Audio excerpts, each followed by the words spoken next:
Ravensbruck was a real training ground for the Nazis. SS criminals were trained here. Doctors, disregarding all moral norms, staged criminal experiments, and prisoners died of exhaustion. The atmosphere in this camp was terrible, recalls Sofia Tchaikovsky, one of the prisoners of Ravensbruck, shortly after her release. Tchaikovsky was one of more than 130,000 women representing 27 different nationalities who ended up here in Ravensbruck. Over time, the camp, originally designed for about 6,000 people, has grown to an unimaginable size. Women from all the countries occupied by Hitler, including Polish women, were sent here.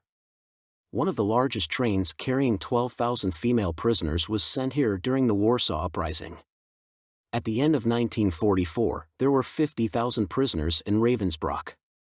Before you continue watching, please subscribe to my channel and like it. Of course it's optional, the main thing is to sincerely.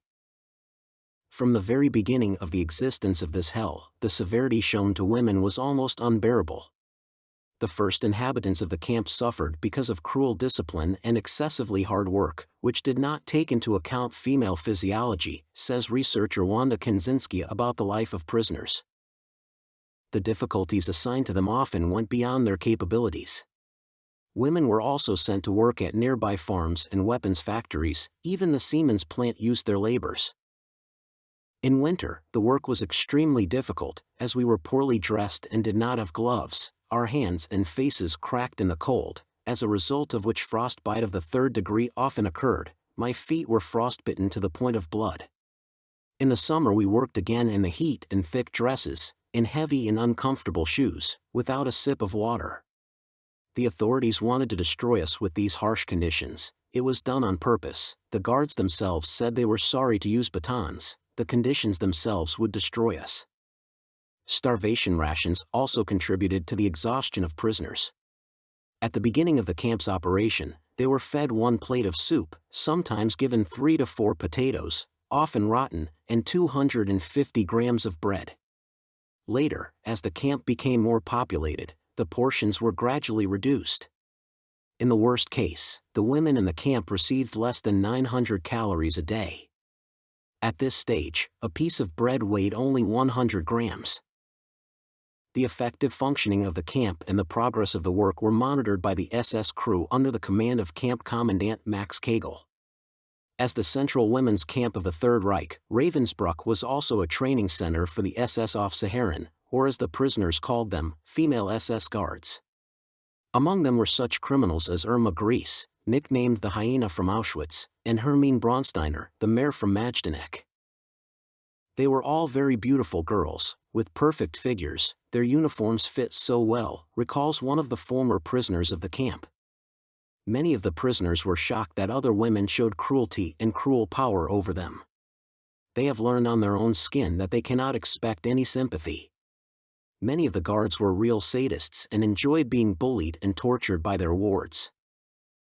The guards, together with functionaries selected from among the prisoners, imposed severe punishments for the slightest offenses. The most common were pouring buckets of cold water and beating. For more serious crimes, you could end up in a bunker, a brick building that served as a camp prison. Cellmates there were often tortured, shackled, and even placed in coffins with holes for air access. The worst was for those who were deported and removed from the list of people suitable for work. So it was with the mentally ill sent to the camps as part of the plan to clean up the Third Reich. Gertrude Marin remembers. Block 10 was hell for the whole camp. There was a ward for the mentally ill. They were treated like animals. They had almost no clothes and were beaten. They suffered from hunger and thirst day and night. The qualifying car often stopped there. Only then was it possible to see all the cruelty of the treatment of patients. These unfortunate victims could not even grab their clothes on the way to the gas chamber. They were torn off in front of everyone and loaded into the car with a rough push.